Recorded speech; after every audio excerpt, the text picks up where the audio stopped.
let's finish up this story of finding similar documents by talking about the locality-sensitive hashing step itself. In this case, I'm going to talk in particular about a locality-sensitive hashing for Minhash signatures, and then I'm going to, in the next set of slides, I talk about some other applications that look a little bit different.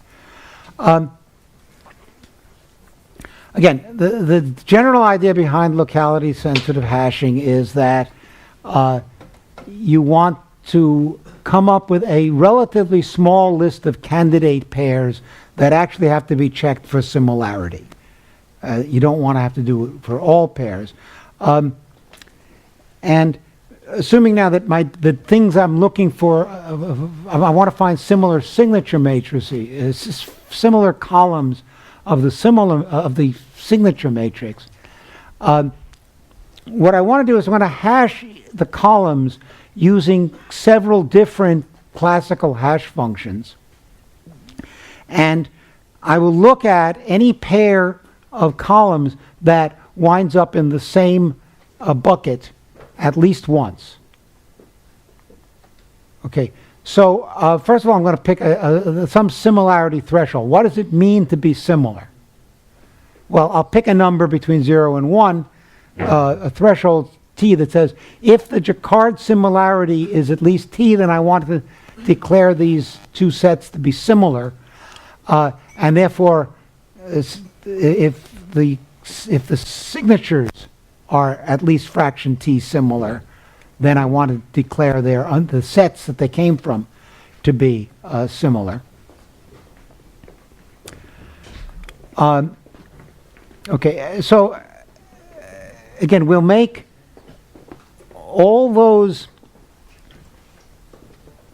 Okay, I mean, ideally, what we want is that that only the columns that agree in at least fraction t of their signatures or rows will become candidate pairs. Obviously, we're not going to get exactly that. Okay, but again, it's after doing the min hashing, at least fraction t of the slots for the two columns C and D are the same. Okay, so again, I want to hash the columns several times. I guess I sort of said this before. Okay.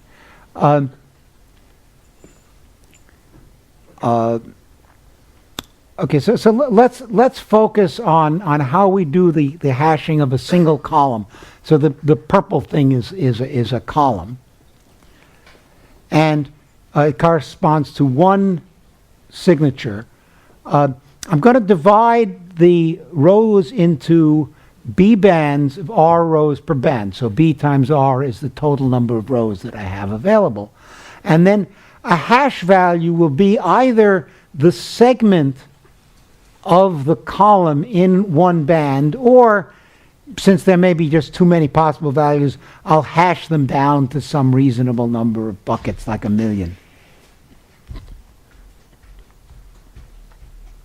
Okay, so as I said, the matrix M, this is the signature matrix, divided into B bands, R rows per band, and each of my hash functions corresponds to one of the bands. For each of these hash functions, then I look at the value of the sort of the vector of values in that band for each column. I hash it to a bucket, try to use as many buckets as I can physically handle. And then I guess I keep saying the same thing over and over again. The candidate column pairs will be those that hash to the same bucket in at least one of the bands. Okay, and I do have some flexibility as to what B and R are, and I'll show you roughly how you want to pick B and R to optimize the for that as a function of the threshold that you want, so that you have few false positives and false negatives, as few as possible. And obviously, the larger the signatures, the larger the product of B and R is, the better you can do. in eliminating false positives and negatives. Okay, so again, here's one of the hash functions corresponding to one of the bands, and each column gets hashed to a bucket. And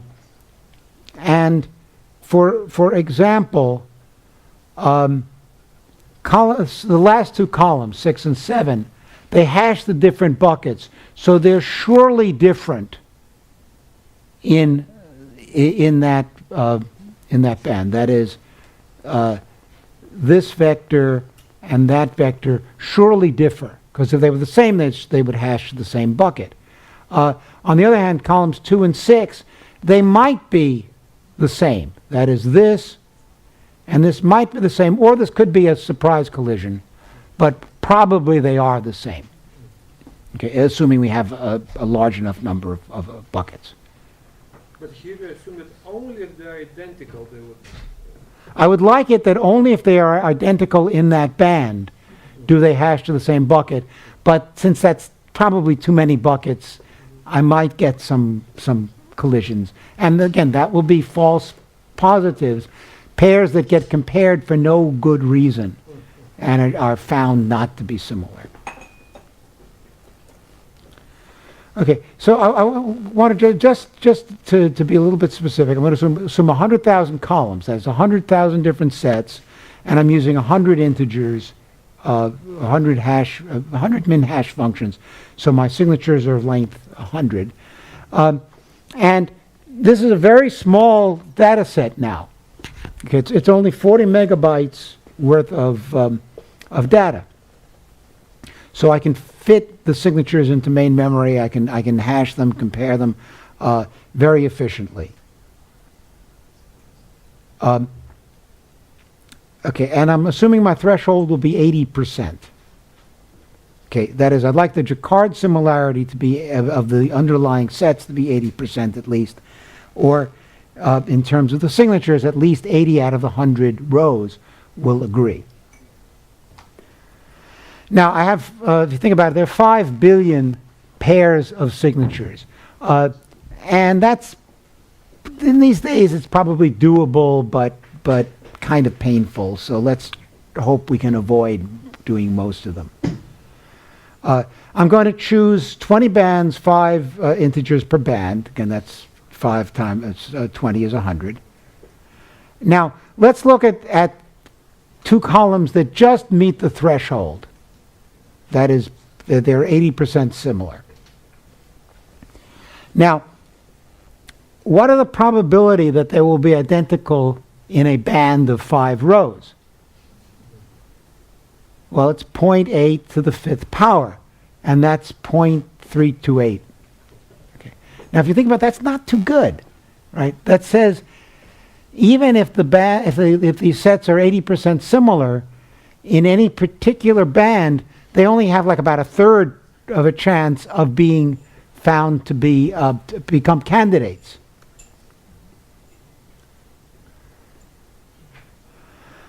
Okay, well, on the other hand, so what is the probability that they will not become candidates due to any one band? Well, it's 1 minus the probability that they are identical, which again is about 2/3, raised to the 20th power. And if you do the math, it's about a 30th of a percent. Okay, it's a very tiny number.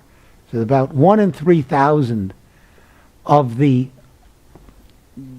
truly 80% similar sets will become false negatives. They will never be looked at. Okay. Now let's look at 2 columns that are 40% similar. Well, what's the probability that they will agree in all 5 rows of a band? Well, it will be 0.4 raised to the 5th power, which is about 1%. Okay, so they have 20 shots to become candidates. Since they're more or less almost independent, the probability that that the 2 columns will become candidates because of any one of the 20 bands, you got roughly a 1% chance in each of 20 bands.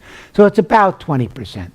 Now that's quite a bit. That says among the columns that are 40% similar, you do have about a 20% chance that they will become false positives and have to be checked.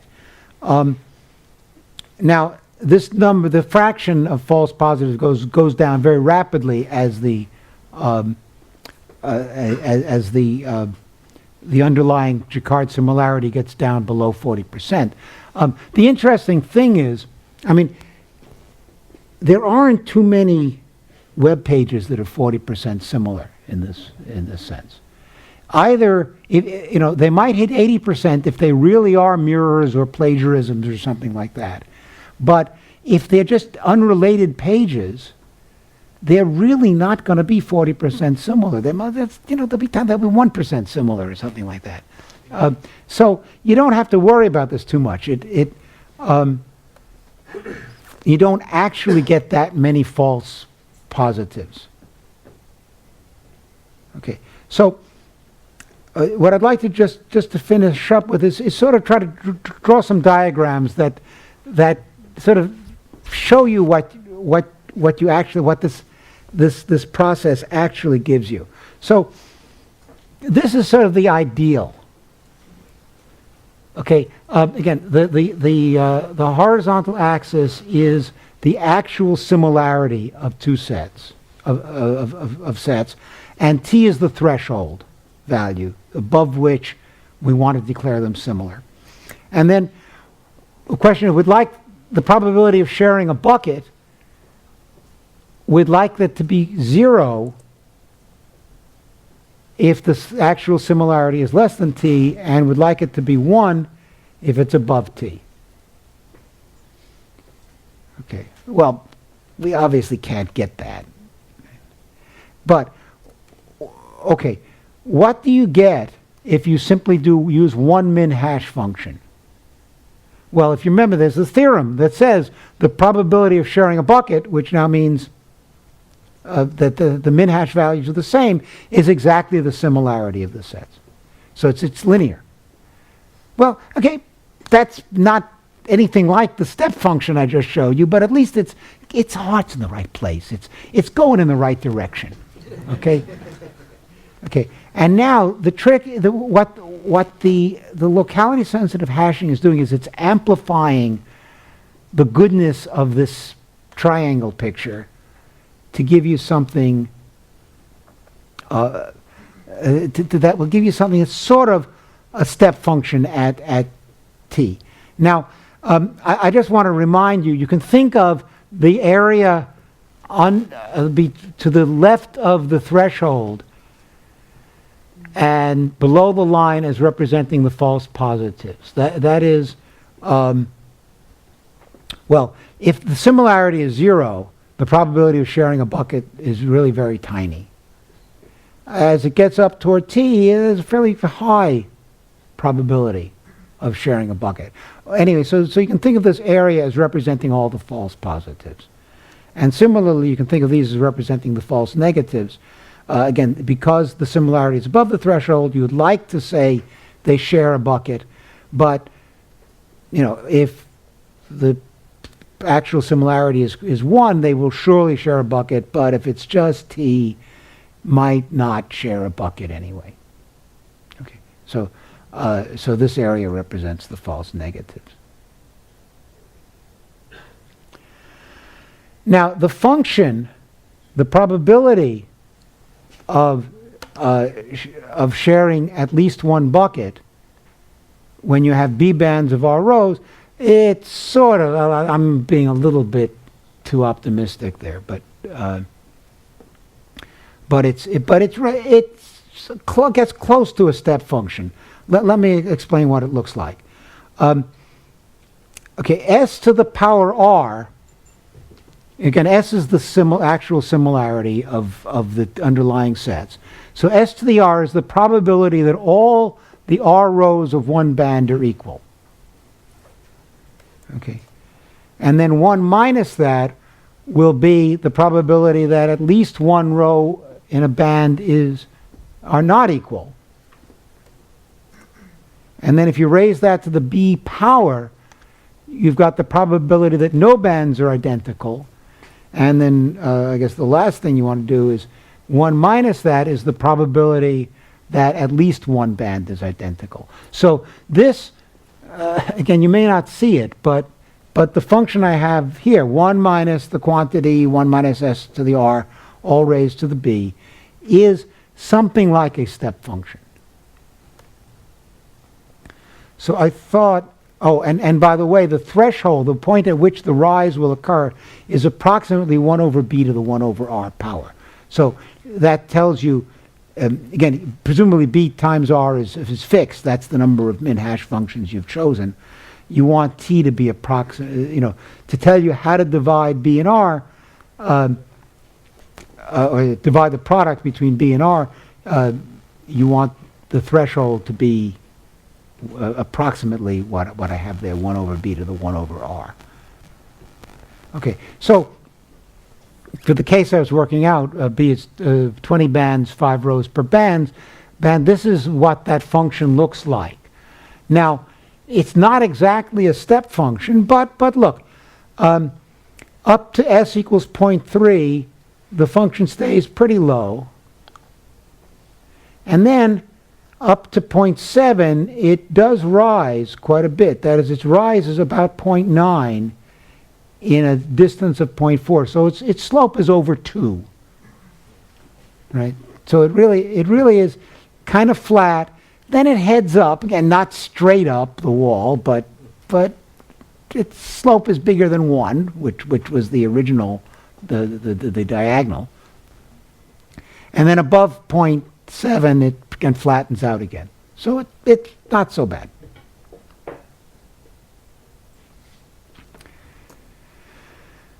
Okay, so let me just try to summarize. I want to, again, you have r times c is fixed. You want to pick r and c, the number of I was R and B, I would guess, right? Yeah. Okay.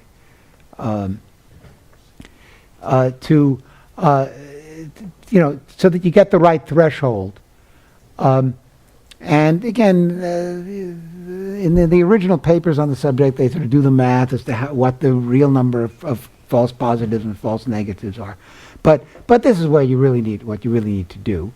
And then once you've got the buckets, you have to look inside the bucket and compare all the pairs within a bucket to see if they really do have similar signatures. Now, again, remember the signature similarity is just an approximation for what the similarity of the underlying sets is.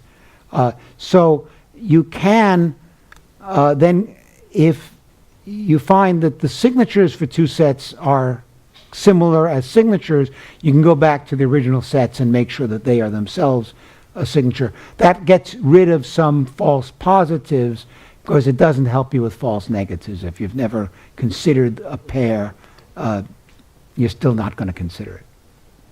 Okay, so that's sort of the main thread, and what I want to do now is go over just a couple of related applications. And I want to talk about three things, which are listed here.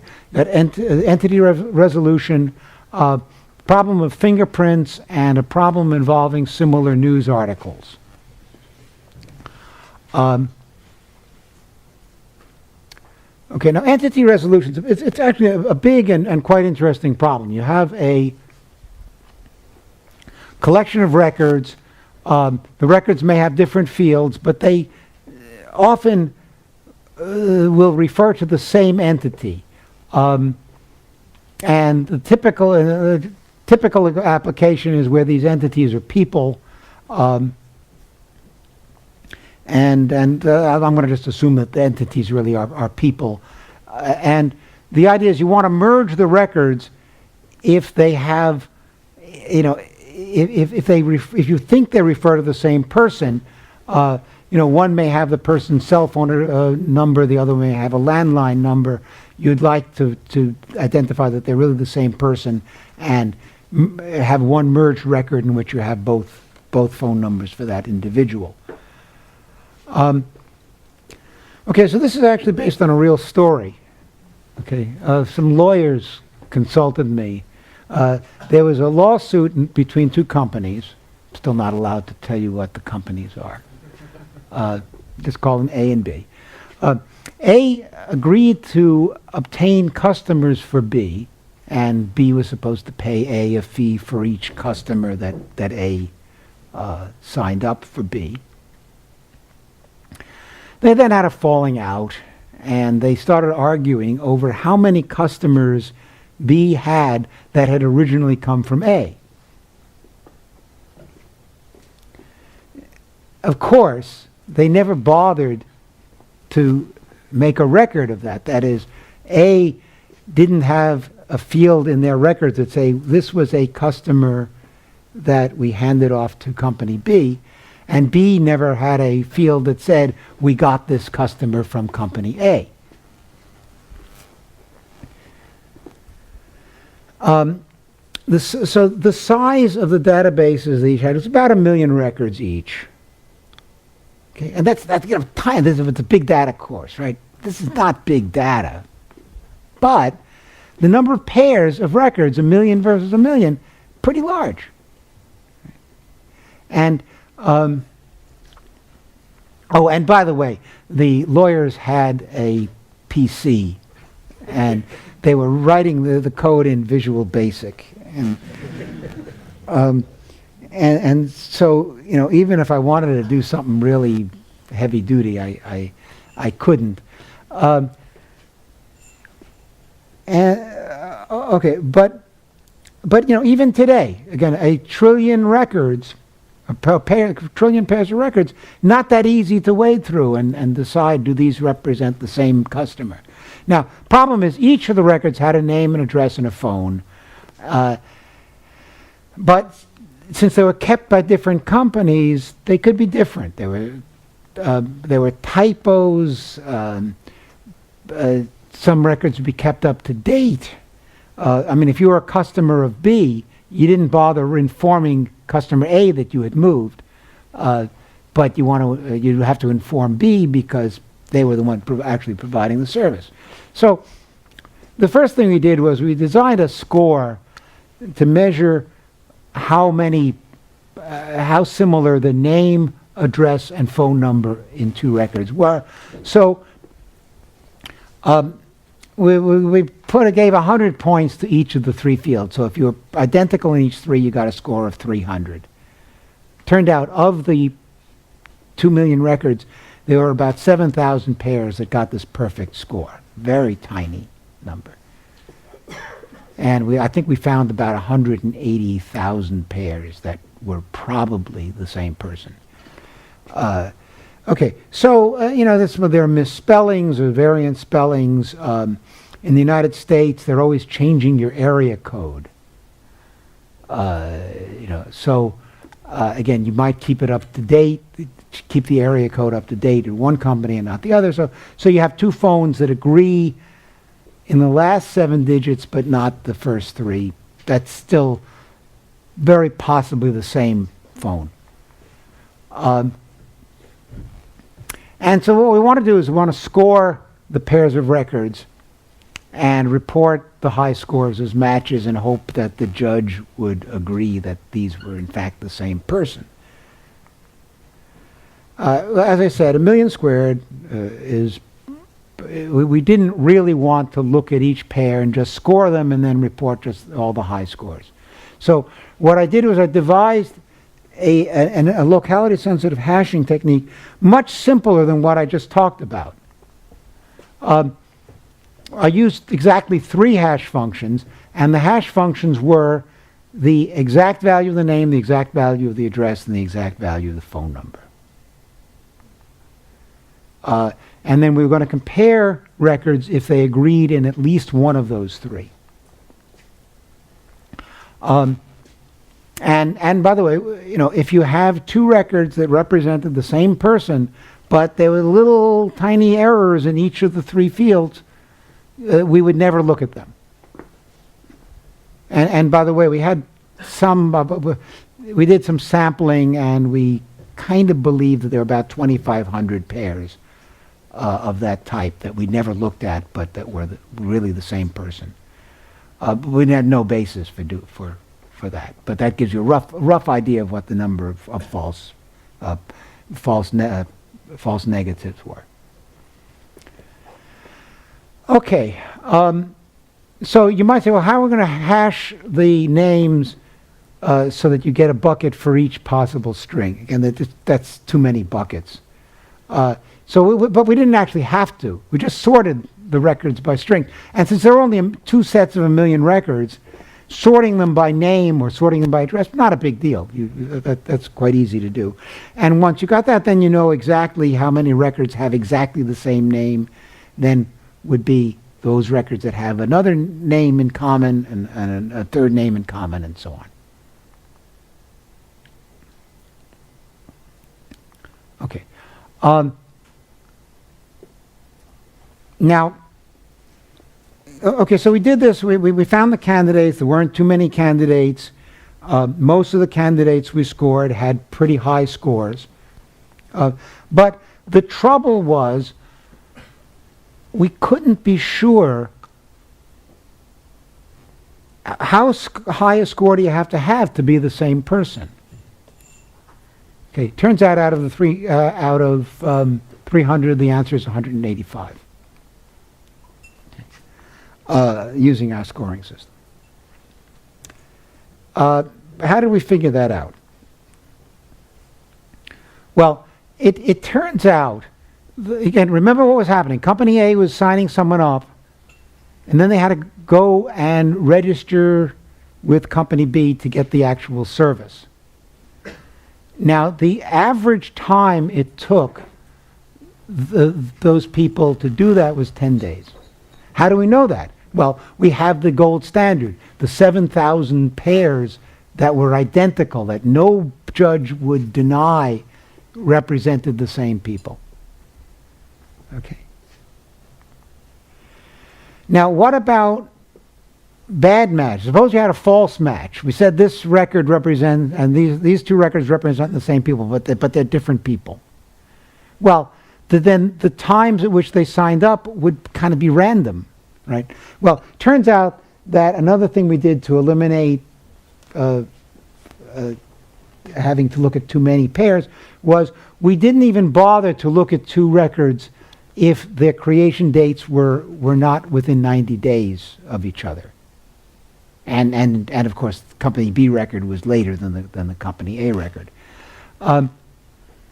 So we know right away that if I pick two random records, they will, on average, be 45 days apart. If they again, if they were in fact candidates. Okay. So we said let's look at the all those pairs of records that have a score of 185.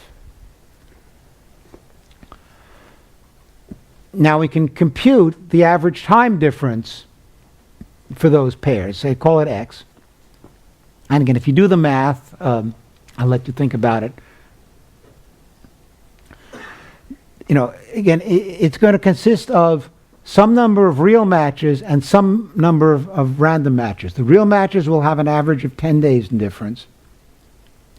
The random matches will have 45 days. If we have an average time difference X,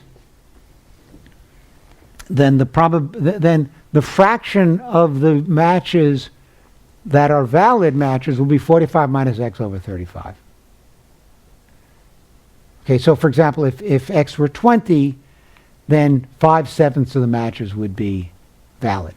Unfortunately, which 5/7 we didn't know. Okay, and this became sort of a sticky point. You know, whenever you deal with people who just don't understand math, you know, to say, well, we know 5/7 of these guys are, you know, B owes A for 5/7 of them, but we can't tell you which ones. They didn't buy that. I mean, okay. Anyway, not important. Well, it seemed important at the time. What can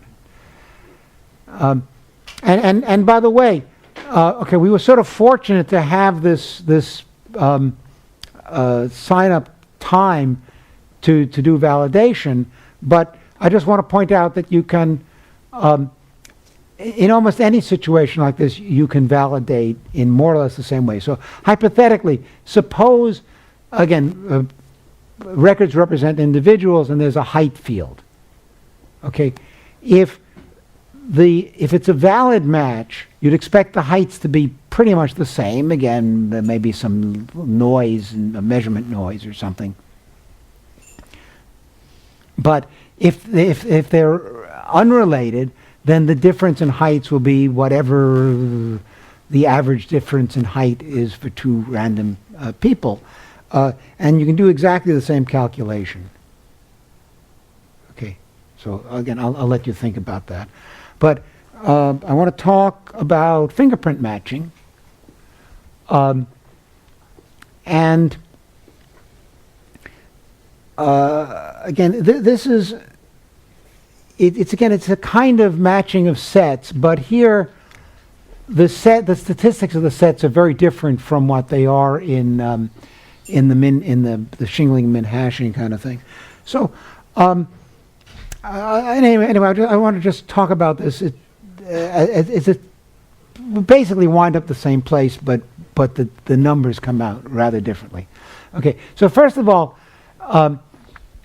when they take your fingerprints, they don't really store them as an image. They store them as a set, and the sets are positions in which there are what are called minutiae.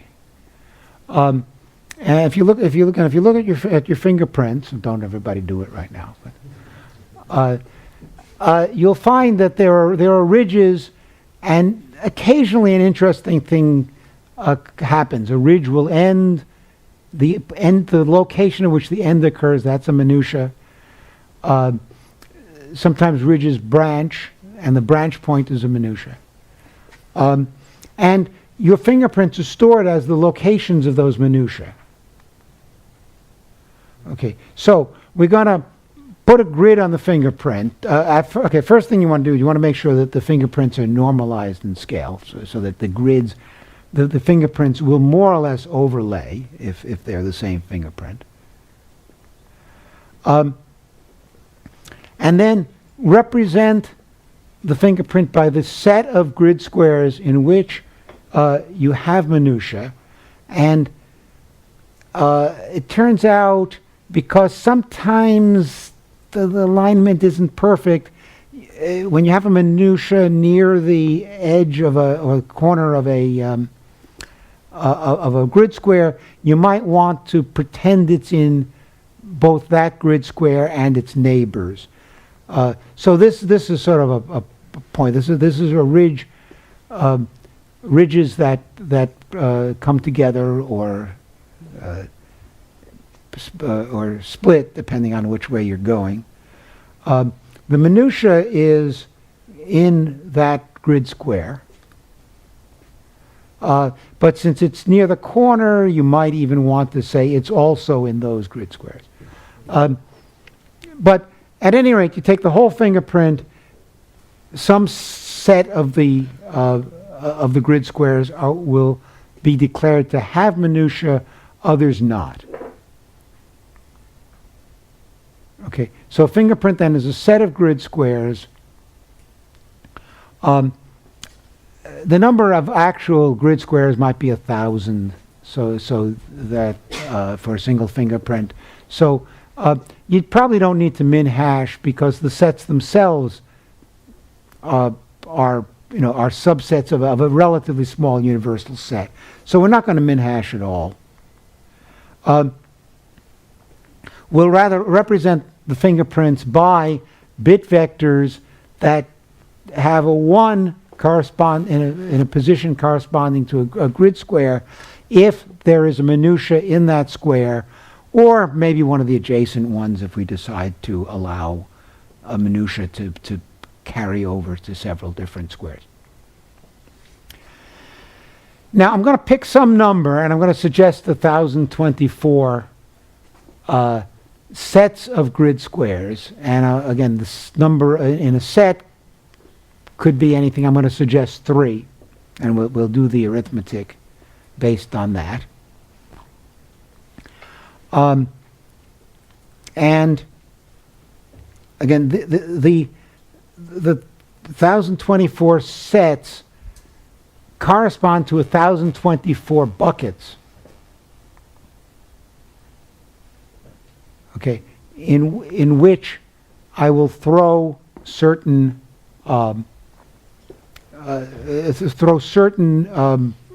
fingerprints. Others, again, you can think of a hash function as one of these 1024 sets of 3 grid squares.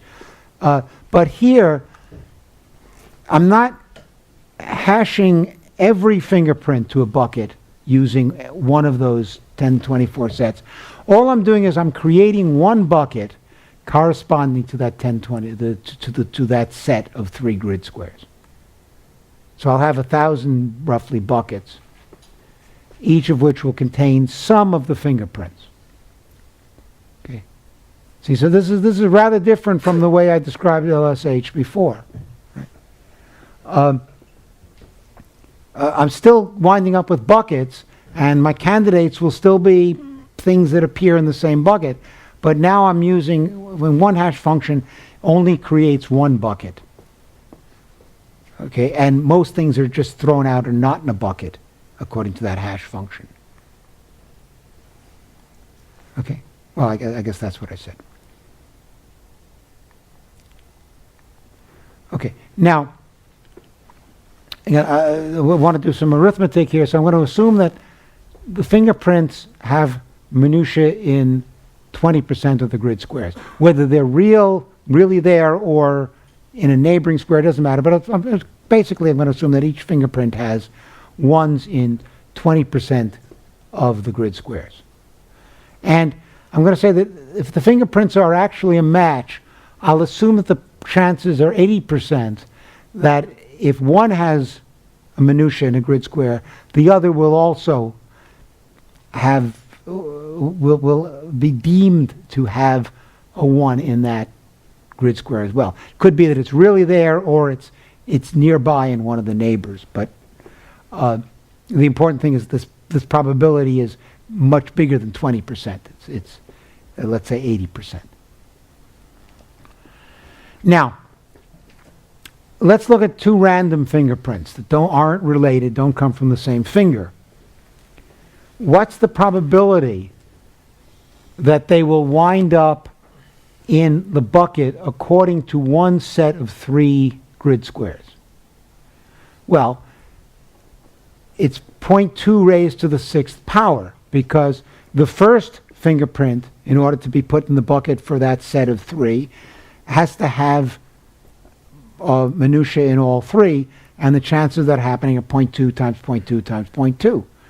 The second one also has to be have minutia in all 3, and its chances are 0.2 times 0.2 times 0.2. And if you look at that, well, it's the number that I have there. It's a really tiny number. But of course, you're doing this 1024 times. So, you'll still get some number, a decent number of false positives. But now let's suppose, though, that the 2 fingerprints come from the same finger. What's the probability that okay, let's see. What is the probability that these, according to a set of 3 minutia, a set of 3 grid squares, both fingerprints will have minutia in all 3? Well, let's look at the first fingerprint. Its chances of having minutia in all 3 is still 0.2 times 0.2 times 0.2. But given that it has minutia in all 3 of those squares, the chances that the other one will also have this 0.8 times 0.8 times 0.8. This is still a tiny number, but it's a rather bigger number than what I got before. In fact, it's going to be 64 times as big. So it's about, well, 0.4%. Well, okay, I guess I'd sort of explain this. The 0.2 raised to the 3 powers, the probability the first print gets thrown into the bucket for this set of 3 grid squares. And then the 0.8 says that the second one also gets thrown into that bucket. Now, again, if 2 fingerprints are the same, what is the probability that at least one of 1,024 sets of 3 points will have all those grid squares covered by both? In other words, that these 2 fingerprints will actually get thrown into the bucket in common. Well, again, I don't know if this is, okay, 1 minus 0.04096 is the probability that they won't be thrown into the bucket. And then you raise that to the 1024th power, that's the probability that they're not thrown into any of the 1024 buckets together. And then 1 minus that is the probability that they do become candidates. And if you look at that, the probability that number is about 0.985. So you get about 1.5% of the true pairs of fingerprints will be false negatives. We will never see them in the same bucket together. And now for random fingerprints, it's the same formula, except you use this number. This is the probability that it's 0.2 to the raised to the 6th power. This is the probability that they wind up in the same bucket. And when you do the arithmetic, you get about 6.3%. So that says 6.3% of your pairs of fingerprints will actually wind up in the same bucket at least once and have to be compared. Okay, that's not great, frankly, because there are so many pairs, even 6% of them are too many to look at. So you probably need to use many more. You want to raise this 1024 to be a much higher number, but of course the more you raise it, the more false negatives you get. Okay, so that sort of suggests you want to make sets of more than 3 positions. I'm not going to go into this, but this is the general direction in which you want to head. Okay, let's see. So I've got about 7 minutes to tell you the last story. This was actually, again, another real story. The poli-sci department at Stanford asked some computer scientists to help them identifying duplicate online news articles. They had a collection of news articles. Many of them were sort of came from the same. So it's sort of like the plagiarism problem, except it's not really plagiarism. It was the common, typically it's Associated Press puts out a story. This gets picked up by 1,000 different news sources. They each do something to the story that makes it look slightly different, but not all that different. Okay, so for example, a newspaper is going to add to the article itself something that's unique, identifying the news source itself. They may put ads on the page. They may link to other articles that they're publishing, and each news source will link to different articles. And then finally, the article itself may be altered. Typically, it's okay if a newspaper decides not to run the whole article, but to truncate it or leave out certain paragraphs. Okay, so I want you to just get the picture that that there's going to be a lot of text in common, but also a lot of stuff that isn't common. The ads, the links, the logos, and again, maybe part of the text itself. So the computer science team actually didn't know about locality-sensitive hashing, and this, of course, is a common problem that I face, that people who know about locality-sensitive hashing can do things that others cannot. So they invented shingling themselves, but they didn't do min hashing, they didn't do locality-sensitive hashing. But they also, when they invented shingling, they didn't shingle the way I described it, where shingle is a sequence of characters. They had a different method, which actually looks pretty interesting in this particular case. They also had a very simple version of locality-sensitive hashing, where they simply sorted the articles by length and only looked only compared articles if they were within 10% of each other in length. And that's fine unless one had a lot more ads than the other, or one source had chopped the article in half. So I told them about LSH and how to do it, and they implemented it. And they found that as long as the similarity was below 80%, that this was in fact a more efficient way and more accurate way to work. And let me explain that's actually not a surprise to me, because there are other methods that work for similarities that are really high. And it's actually described in the book. The section is 3.9. I'm not going to do it here. But at any rate, the first time when I told them the story of LSH, they came back and they said, "Oh, this is just taking way too much time." Okay, and it turns out again that the mistake they were making was the thing I warned you not to do, which is when you do min hashing, you have to do it row by row. You try to do it column by column, then you're computing the same hash function over and over again.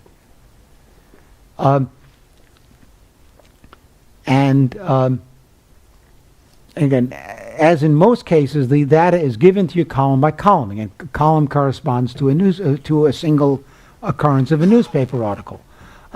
You need to basically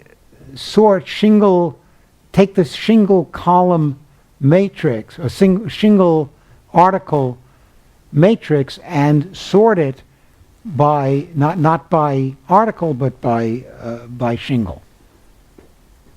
Okay. And once they did that, they said, "Well, it's really fast," and it was. But let me tell you about the shingling technique they used, because I think in this case, at least, and maybe in other cases, it's a really good idea. Okay.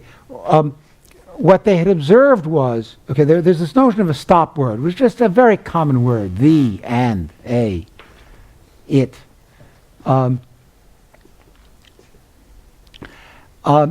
News articles have a lot of stop words because they're full prose. Ads tend not to. Okay, not to have the stop words. They have well, here's an example. In an ad, I might say, "Buy Sudzo." Okay, no stop words. Whereas if I'm talking to you about the advantages of certain laundry products, I might say what I have here: "I recommend that you buy Sudzo for your laundry." And I've put in yellow what I would imagine would be the stop words in any reasonable a set of stop words. So there are no stop words in the ad statement, and lots of them in ordinary text. Okay, so for them, a shingle was actually a sequence of 3 words consisting of a stop word and whatever the next two words were that followed it. So, for example, in that case, you'd get one shingle would be, I recommend that. Another would be that you buy. Then you buy Sudzo for your laundry and your laundry blank, I guess.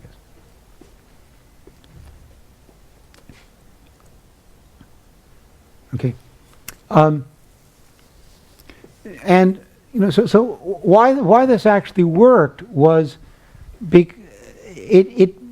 it forced most of the shingles to come from the article itself rather than things that were not article, that were add. So if I had two pages that had the same article with different adds,